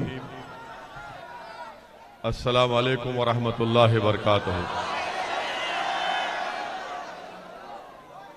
मोहतरमा कौशिका परमार साहिबा, उम्मीदवार मजलिस इत्तेहादुल मुस्लिमीन जनाब साबिर काबलीवाला साहब, अध्यक्ष वो सदर कुल-हिंद मजलिस इत्तेहादुल मुस्लिमीन गुजरात, मोहतरम जनाब वारिस पठान साहब, साबिक़ा रुकन असम्बली मुंबई, डाइस पर मंच पर बैठे हुए तमाम मोअज़्ज़िज़ उलमाए कराम, मशाइख़ीन उज़्ज़ाम, मेरे बावखार मजलिस के रुफ़क़ा, बुजुर्गान मिल्लत, मेरी इज़्ज़तदार माँ और बहनों और मेरे गयूर नौजवान साथियों, मेरे अजीज दोस्तों और बुजुर्गों, आप जानते हैं कि इस असेंबली हलक़े से मजलिस ने मोहतरमा कौशिका परमार साहबा को यहाँ से अपना उम्मीदवार कैंडिडेट बनाया और वो तबीयत की नासाजी के बावजूद भी वो आज हमारे दरमियान में मौजूद है और अल्हम्दुलिल्लाह उनकी तबीयत में बेहतरी पैदा हो रही है। मेरे अजीज दोस्तों और बुजुर्गों, मेरी इज्जतदार माँ और बहनों, पिछले 10 साल से इस असेंबली हलके में, कॉन्स्टिट्यूंसी में कांग्रेस के उम्मीदवार को आपने कामयाब किया। 2012 से वो जीत कर आए, फिर 17 में दोबारा आपने उनको कामयाब किया। 10 साल में दानी लिमड़ा विधानसभा में कोई डेवलपमेंट का काम नहीं हुआ, कोई विकास का काम नहीं हुआ। और आप जानते हैं कि आपकी इस असेंबली हलके में एक पिराना एक जगह है जहां पर पूरे अहमदाबाद का कचरा लाकर डाल दिया जाता है और अब वो कचरा इतना बड़ा हो गया कि 75 फीट का एक पहाड़ के तौर पर बन गया है। पूरे अहमदाबाद का कचरा वहां पर लाकर डाल दिया जाता है, कचरे को जलाया जाता है और उस कचरे की बदबू की वजह से, उसकी बास की वजह से हमारे नौजवान बच्चों की, हमारी माँ और बहनों के, उनके फेफड़े खराब हो जाते हैं, लंग्स खराब हो जाते हैं। जो 10 साल से यहां पर आपका वोट लेकर कामयाब होता रहा और 27 साल से भाजपा की सरकार है, इन दोनों ने दानी लिमड़ा आवाम की भलाई के लिए जिस जगह पर लाकर कचरे को डाला जाता है उसको खत्म नहीं कर पाए, तो कैसे भाजपा और कांग्रेस आपसे वोट का मुतालबा कर सकती है। भाजपा की सरकार ने कहा कि यहां पर जिस जगह पर कचरे के पहाड़ हैं, अब तो 3 पहाड़ हो चुके हैं।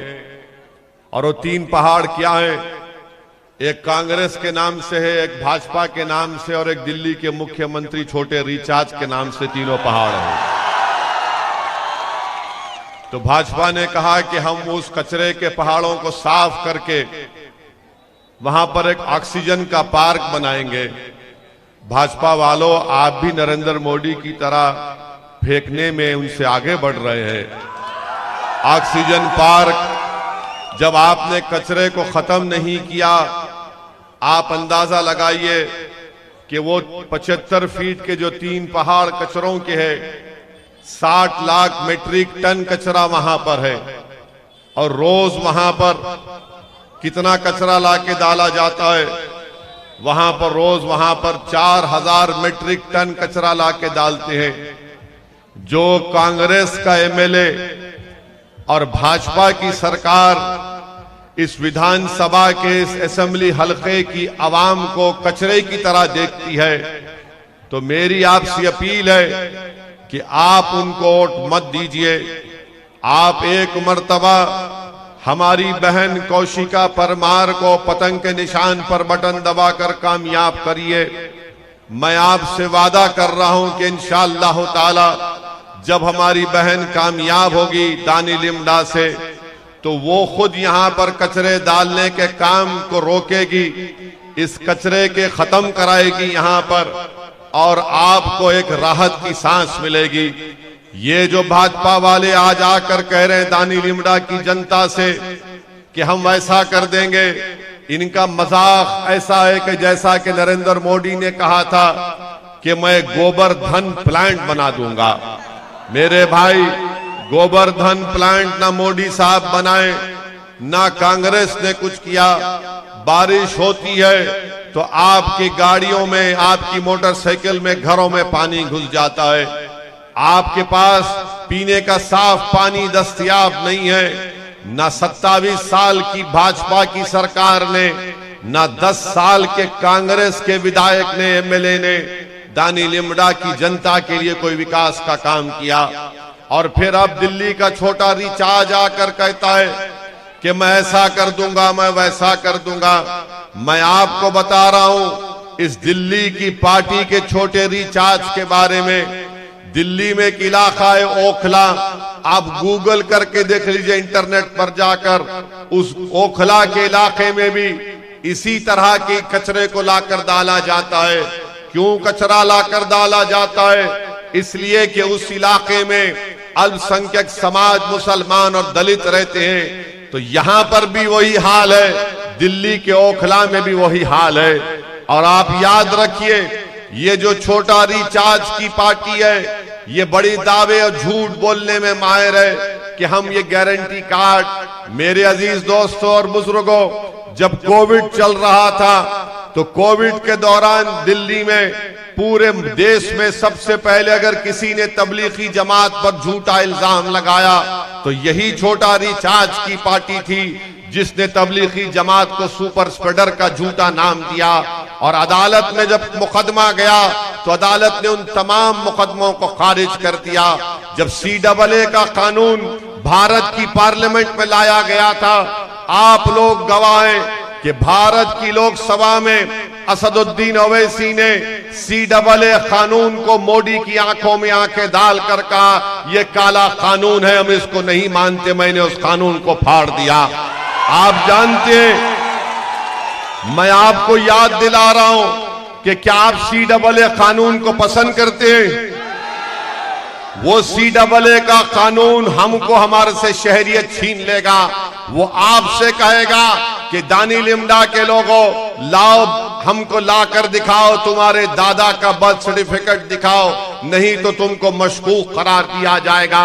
आप पार्लियामेंट का रिकॉर्ड उठाकर देख लो, यही दिल्ली की पार्टी आम, जिसका नाम आम आदमी पार्टी है, इन्होंने CAA कानून की तायीद की थी। इन्होंने तायीद की थी, मोदी के इस काले कानून की तायीद की थी। आज दानी लिमड़ा हो या फिर मुख्तलिफ इलाकों में आकर झूठी बातें करते हैं कि गारंटी कार्ड। अरे तुम तो हमारी बर्बादी के सामान को तैयार कर रहे थे। तुमने पार्लियामेंट में मोदी के काले कानून का साथ दिया, तुमने कोविड के दौरान तबलीगी जमात का साथ दिया, और आज यही दिल्ली की जो छोटा रिचार्ज की पार्टी है, पूछिए उनसे जब आपके दरमियान में आकर कहेंगे कि हमको वोट दे दो, उनसे पूछो, बताओ बिल्किस बानो पर तुम्हारी क्या राय है, तो बोलेंगे नहीं, हम बिल्किस के बारे में नहीं बात करेंगे। क्यों नहीं बात करेंगे? क्या बिल्किस हमारी बेटी नहीं है? क्या बिल्किस गुजरात की बेटी नहीं है? क्या बिल्किस भारत की बेटी नहीं है, जिसको जालिमों ने उसकी अस्मत रेजी की, उसका रेप किया? और कब रेप किया बिल्किस का? जब बिल्किस 6 महीने की हामिला प्रेग्नेंट थी, एक मां के सामने उसकी 3 साल की बेटी को कत्ल कर दिया गया। एक बेटी के सामने उसकी मां की को रेप करके उसका कत्ल कर दिया गया।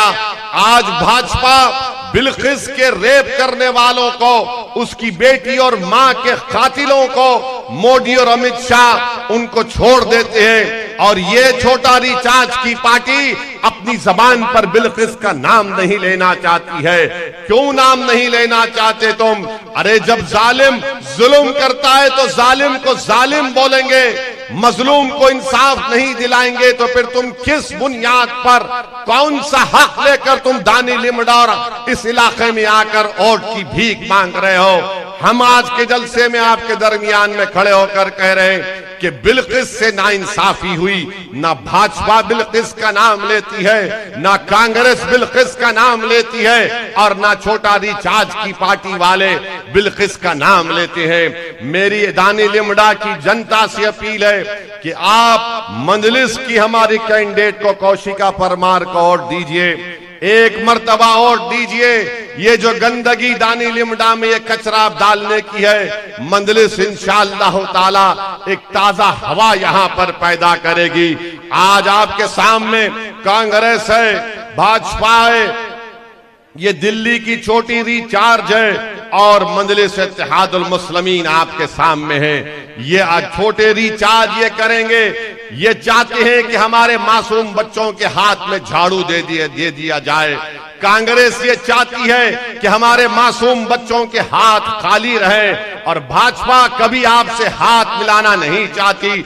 मंजलिस आपको गले लगा रही है, मंजलिस आपके दर्द को अपने सीने में महसूस करती है, मंजलिस आपकी नाइंसाफी के खिलाफ आवाज बुलंद करती है, मंजलिस जुल्म के खिलाफ एहतजाज करती है, मंजलिस कमजोरों को ताकतवर बनाने का नाम है, मंजलिस नौजवानों के मुस्तकबिल को संवारने का नाम है। मंजलिस कामयाब होगी तो दानी लिमड़ा के बच्चों को स्कूल मिलेगा, मंजलिस की कौशिका परमार कामयाब होगी तो दानी लिमड़ा में विकास का काम होगा। मैं इसीलिए आपसे अपील कर रहा हूं कि 5 तारीख के दिन आप असदुद्दीन ओवैसी को मत देखिए, अपने बच्चों के मुस्तकबिल को देखकर अपने वोट का सही इस्तेमाल करके कौशिका परमार को कामयाब करिए, एक नया इनकलाब लेकर आइए।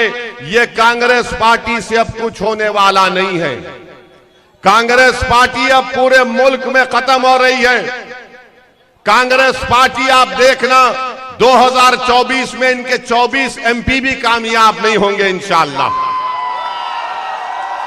और लोग बोलते हैं कि कैसे होगा, आप देखना आप कांग्रेस पार्टी में अगर कोई आदमी कमजोर होता है तो डॉक्टर के पास लेकर जाते या हकीम के पास लेकर जाते। जब कोई कमजोर हो जाता है तो डॉक्टर उसकी नब्ज देखकर या हकीम साहब देखकर बोलते हैं कि दवा दे सकते हैं, इसको अच्छा ताकतवर हो जाएगा। मगर दुनिया के किसी हकीम के पास कांग्रेस को ताकतवर बनाने की दवा नहीं रही। अब ये ताकतवर नहीं हो सकते, ये नीचे जा रहे हैं, नीचे जाएंगे। अरे 27 साल से इन्हीं कांग्रेसियों ने बीजेपी के साथ मिलकर बीजेपी को गुजरात में हुकूमत बनाने दिया। बताइए 27 साल में आपने भाजपा को नहीं हरा पाए, और आज जब हमारी बहन इलेक्शन लड़ने आती है तो कांग्रेस के लोग क्या क्या इल्जाम नहीं लगाते हम पर, क्या क्या बकवास नहीं करते। मगर मैं कांग्रेस के लोगों को, कांग्रेस के जिम्मेदारों को, ये दिल्ली के छोटा रिचार्ज की पार्टी के लोगों को, भाजपा के लोगों को कहना चाह रहा हूं कि मजलिस गुजरात में आ चुकी है, अब जाने का नाम नहीं है, यहीं पर रहेंगे, आपकी बात करेंगे, जनता में अपना एतमाद और आपका दिल जीतेंगे, मुकाबला करेंगे भाजपा से, मुकाबला करेंगे कांग्रेस से, हर जुल्म के खिलाफ एहतजाज करेंगे। मेरी आप तमाम से अपील है कि अपने वोट को जाय होने मत दीजिए, और याद रखिए अगर आप अपना वोट जाय करेंगे, और आपका वोट कैसे जाय होगा, अगर आप कांग्रेस को वोट देंगे तो भाजपा को फायदा होगा, अगर आप दिल्ली के छोटा रिचार्ज की पार्टी को वोट देंगे तो भाजपा को फायदा होगा, अगर आप दानी लिमड़ा की जनता का फायदा कराना चाहते हैं तो मेरी आप तमाम से अपील है कि हमारी इस उम्मीदवार को, कौशिका परमार को कामयाब करिए। इसको गुजरात की विधानसभा में भी जाइए ताकि ये जाकर आपकी लड़ाई लड़ सके, आपके मसाइल को हल करवा सके। 10 साल कांग्रेस का एक लंबा वक्त आपने दे दिया। मेरी आपसे गुजारिश है कि आप मेरी इन बातों पर आप गौर करिए। और दूसरी बात यह है मेरी इज्जतदार माँ और बहनों कि कल से 2 दिन से भारत के प्रधानमंत्री वजीर आजम अपनी तकरीर में कह रहे कि विकास के नाम पर वोट दो भाजपा को। मोदी जी, मैं भी गुजरात में देख रहा हूं क्या हो रहा है। तो मुझे किसी ने, एक नौजवान ने, मैं जिस होटल में ठहरा हूं, एक नौजवान मुझसे मिला और मैंने उससे पूछा, बेटा तेरा क्या हाल है? तो बोले कि सर मेरा ऐसा हाल हो गया कि मैं एक जोक सुना, उसने कहा कि जोक है ये, कोई हकीकत नहीं है। उसने कहा कि उसकी जिंदगी की तकलीफ बयान की।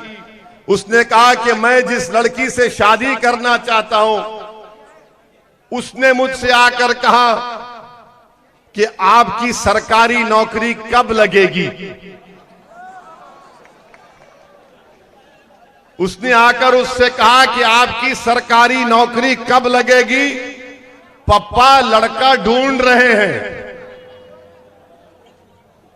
पप्पा लड़का ढूंढ रहे हैं। तो उस नौजवान बच्चे ने कहा, मोदी सरकार पर भरोसा मत करो, तुम शादी कर लो। अब मोदी जी बोल रहे हैं कि मैं 2 करोड़ नौकरियां देने का वादा किया था 2014 में, 8 साल हो गए। 8 साल के बाद मोदी जी कहते हैं कि 2024 तक 10 लाख दूंगा मैं। माने 2014 में वादा किया था कि हर साल 2 करोड़ 2 करोड़ 2 करोड़, कितने हो गए? 16 करोड़ नौकरियां मिलने चाहिए थी। अब उन्होंने कम करके कहा कि 10 लाख ले लो। मोदी जी कोई फेंकने की, अगर किसी को फेंकना है तो आपसे सीखे, यानी 2 करोड़ से 10 लाख पर आ गए आप। कहीं गुजरात के चुनाव में कहा था 2014 में प्रधानमंत्री बनने से पहले कि बाहर इसके बैंकों से पैसा आ जाएगा, ब्लैक का पैसा आएगा और आपके अकाउंट में 15-15 लाख चले जाएंगे। अब बेचारा गरीब जो जिंदगी में 15 लाख नहीं देखा वो मुतासिर हो गया। 15 लाख आएंगे भाई, 15 लाख आएंगे। मगर उसको नहीं मालूम था कि मोदी जी लंबा दे देते हैं। 8 साल हो गए, 15 लाख की जगह 1500 नहीं आए। आज आप अंदाजा लगाइए कि भाजपा के लोग बोलते हैं कि हमने गुजरात को बनाया है। आपको मालूम नौजवानों में बेरोजगारी, गुजरात में 13% नौजवान बेरोजगार है। नरेंद्र मोदी कहते हैं विकास के नाम पर वोट दो, तो बताओ देश के प्रधानमंत्री, क्या यह बात सच नहीं है कि गुजरात में जो मासूम बच्चे जब पैदा होते हैं अपनी मां की कोख में 9 महीने 8 महीने रहने के बाद, तो 39% बच्चे जो है वो स्टंटेड पैदा होते हैं, जिनको हिंदी में बोलते अवारुद। 39%। और आप बोलते हैं कि आपने गुजरात बनाया, और फिर कम वजन के बच्चे 39% गुजरात में पैदा होते हैं। और फिर उसके बाद जो बर्बाद बच्चे होते हैं, वेस्टेड जिसको कहते हैं, 25% बच्चे जो पैदा होते हैं वेस्टेड पैदा होते हैं। बताओ आपने क्या हाल करके रख दिया 27 साल में गुजरात में। बेरोजगारी 13%, बच्चे जो अवारुद पैदा होते हैं स्टंटेड 39%, कम वजन के 39%, और जो बच्चे वेस्टेड या बर्बाद होते हैं 25%। आप बताइए क्या किया भाजपा ने गुजरात में। और मैं चैलेंज के साथ कह रहा हूं कि नरेंद्र मोदी क्या कहते हैं। आपने सुना होगा भारत के प्रधानमंत्री कि मेरे पास ड्रोन है। ड्रोन मालूम क्या होता आपको? एक ऐसा उड़ता, उस पे कैमरा ऊपर से देखता, ड्रोन मालूम ना? तो एक बीजेपी के मिनिस्टर ने उनसे कहा कि प्रधानमंत्री जी ऐसा काम हम कर रहे हैं। तो मीडिया ने कहा कि भारत के प्रधानमंत्री ने कहा कि मेरे पास ड्रोन है, मैं ड्रोन भिजाकर देख लेता हूं। मोदी जी आपका ड्रोन बेकार है। अगर ड्रोन है तो भिजाओ दानी लिमड़ा में वो कचरे के जो पहाड़ है, नहीं दिख रहे आपको ड्रोन के जरिए? अगर आपका ड्रोन है तो भिजाओ दानी लिमड़ा में। यहां पर पीने का पानी नहीं है, यहां पर रोड छोड़िए, रोड ही नहीं है यहां पर। कहेगा ड्रोन, अगर ड्रोन है मोदी जी तो जमालपुर की 723 फैक्ट्रियां बंद पड़ी हुई है, कहां गया आपका ड्रोन? कोई ड्रोन वोन नहीं है। लंबा छोड़ दो, एक डाल दो बाउंसर, किसको क्या बोलना है बोल दो। आप बताइए देश के प्रधानमंत्री ने कहा, मैं नहीं कह रहा हूं मेरे पास ड्रोन है, मैं ड्रोन को भिजाता हूं, दानी लिमड़ा में देखकर आ गया और कोई कचरा नहीं है, कोई तकलीफ नहीं है। मेरे अजीज दोस्तों, मेरी इज्जतदार मां और बहनों, इसीलिए हम आपसे अपील कर रहे हैं कि आप 5 दिसंबर के दिन अपना एक वोट हमारी बहन कौशिका परमार को वोट देकर कामयाब करिए। 27 साल का एक लंबा अरसा होता है। 10 साल एक सियासतदान की जिंदगी में लंबा अरसा होता है। मैं भी एमपी हूं हैदराबाद का। हमारे कॉरपोरेटर भी आए हैं, आप पूछना उनसे। मैंने आज से 1-2 महीने पहले अपने क्षेत्र में 102 करोड़ का खाली एक फ्लाईओवर ब्रिज मैं बनाया हूं। 102 करोड़ का खाली फ्लाईओवर ब्रिज बनाया हूं। मेरे क्षेत्र में कारवान असेंबली हल्का है, खाली एक असेंबली हल्के में मैंने 290 करोड़ का ड्रेनेज का काम चल रहा है, 290 करोड़ का। आप बताइए काम क्यों नहीं हो सकता यहां पर? यहां पर 10 साल से कांग्रेस का एमएलए है, क्या क्या बातें करता है, बड़े बड़े बातें डायलॉग मारने में माहिर है। मैं फुला ऐसा हूं, मैं फुला ऐसा हूं। अरे तू कचरा नहीं हटा सका, रोड नहीं बना सका, स्कूल नहीं बना सका, पानी नहीं पिला सका, मगर तू बोलता है ये काम को बड़े बड़ी बातें। फिर 10 साल में आपने क्या किया? कुछ नहीं किया। तो मेरे अजीज दोस्तों, मेरी इज्जतदार मां और बहनों, हम आपसे अपील करने आए हैं कि आप अपना एक एक वोट मजलिस के हक में इस्तेमाल करें। और ये भाजपा वाले बोलते हैं ना कि गुजरात में विकास हुआ। आपको मालूम गुजरात में कितने सिटी स्कैन की मशीन है? पूरे गुजरात में खाली 16 सिटी स्कैन की मशीन है और 5 MRI है। मोदी जी, ये क्यों विकास का आप झूठा वादा करते हैं? पूरे गुजरात में अगर गरीब गवर्नमेंट के अस्पताल में जाता है तो सबसे ज्यादा जेब से उसके पैसे खर्चा होते पूरे देश में गुजरात के गवर्नमेंट हॉस्पिटल में चले गए। तो मेरी आपसे अपील है कि आप इन बातों पर गौर करिए और अपना वोट का सही इस्तेमाल करिए।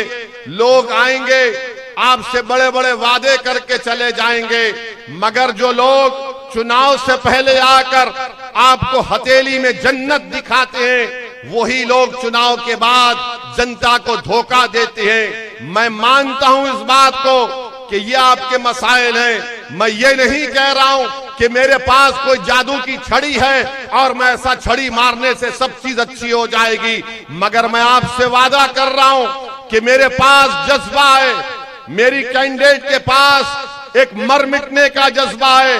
हम काम करना चाहते हैं। मजलिस की शनाख्त उसका काम है, मजलिस की शनाख्त उसका आवाम पर मन मिटना है, मजलिस की शनाख्त आवाम के लिए कुर्बानी देना है, मजलिस का काम उसका पहचान है। तो मेरी आपसे तमाम से अपील है कि खास तौर से हमारी इज्जतदार मां और बहनों से कि अपने वोट को जाय होने मत दीजिए। मैं नौजवानों से अपील कर रहा हूं कि आप 5 दिसंबर के दिन सुबह के अवलीन वक्तों में अपने घर से निकलिए, अपने वोट का इस्तेमाल करिए, अपने माँ बाप को लेकर जाइए और 5 दिसंबर के दिन इन आसमानों में दलील इमदा के सिवाय पतंग के कोई चीज नजर नहीं आना चाहिए। मैं दानी लिमड़ा के, मैं हमारे दानी लिमड़ा के हमारे दलित भाइयों से भी कहना चाह रहा हूं, पूछो ये कांग्रेस के कैंडिडेट से कि क्या वो ईडब्ल्यूएस रिजर्वेशन का हामी है। पूछो ये आम आदमी पार्टी से कि ईडब्ल्यूएस रिजर्वेशन की तायीद करते नहीं करते हैं। ईडब्ल्यूएस रिजर्वेशन याद रखो मेरे दलित भाइयों, मेरे आदिवासी भाइयों, और जो अंबेडकर से मोहब्बत करते हैं, जो भारत के संविधान से मोहब्बत करते हैं, ये ईडब्ल्यूएस रिजर्वेशन मुस्तकबिल में तमाम दलित और आदिवासी ओबीसी रिजर्वेशन को खत्म करके रख देगा। इसकी तायीद कांग्रेस पार्टी कर रही है, भाजपा कर रही है, ये दिल्ली की छोटा रिचार्ज की पार्टी कर रही है।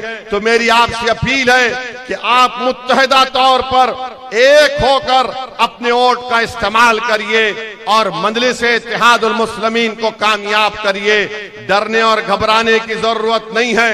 मैं आपसे वादा कर रहा हूं कि मैं पहली मर्तबा यहां पर नहीं आया हूं गुजरात को।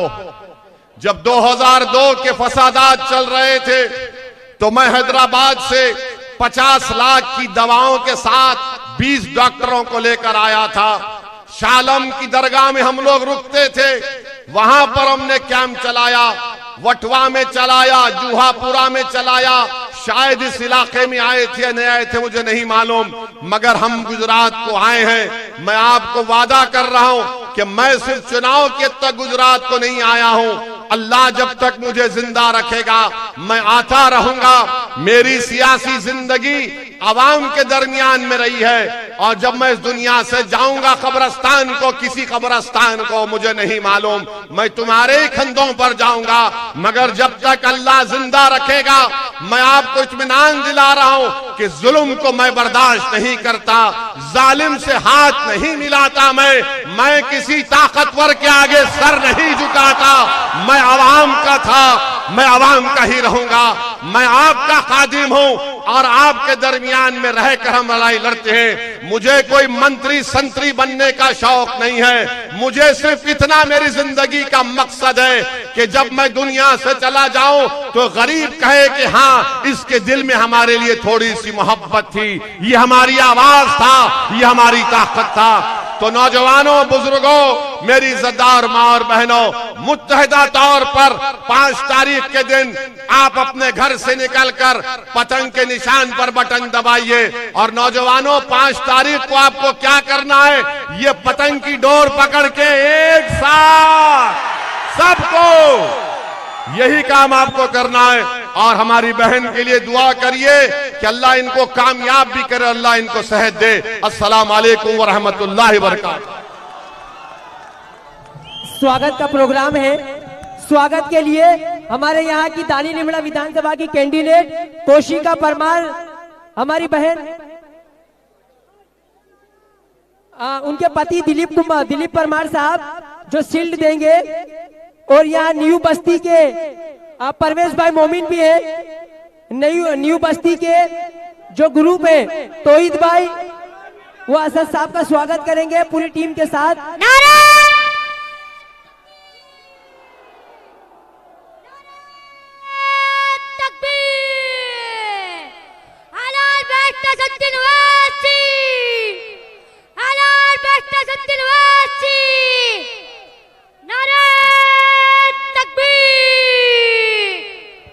तोहिद भाई से गुजारिश करूंगा वारिस पठान साहब के स्वागत करें।